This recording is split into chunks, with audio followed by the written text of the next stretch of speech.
प्रेमाने बोला धन निरंकार जी.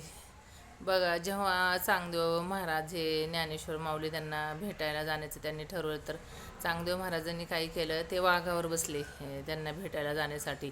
आणि हातामध्ये त्यांनी सापाचा चाबूक घेतला आणि निघाले आळंदीच्या दिशेने माऊलींना भेटण्यासाठी. तर मग हे चार भावंड बघत होते तिकडून चांगदेव महाराज भेटायला येत आहेत म्हणून. हे चार भावंड काय केलं होतं, त्यांनी भिंतीवर बसले होते. बघा, निर्जीव भिंत होती. मग त्यांना भेटायला जाण्यासाठी मग इकडून पण ज्ञानेश्वर माऊली भिंतीला म्हणले चाल, म्हणलं तर त्यांनी लगेच भिंत चालायला सुरुवात झाली. आणि मग तिकडून हे चांगदेव महाराज बघत होते, ते तिकडून वाघावर बसून येत होते. आणि इकडून ज्ञानेश्वर माऊली आणि मुक्ताबाई, सोपान काका, निवृत्तीनाथ आणि सगळे हे भावंड त्यांना भिंतीवर बसून, निर्जीव भिंतीवर बसून भेटायला गेले. चांगदेव खाली उतरला आणि मग साष्टांग नमस्कार घातला. आपण कोण आहेत, क्षमा करा मला.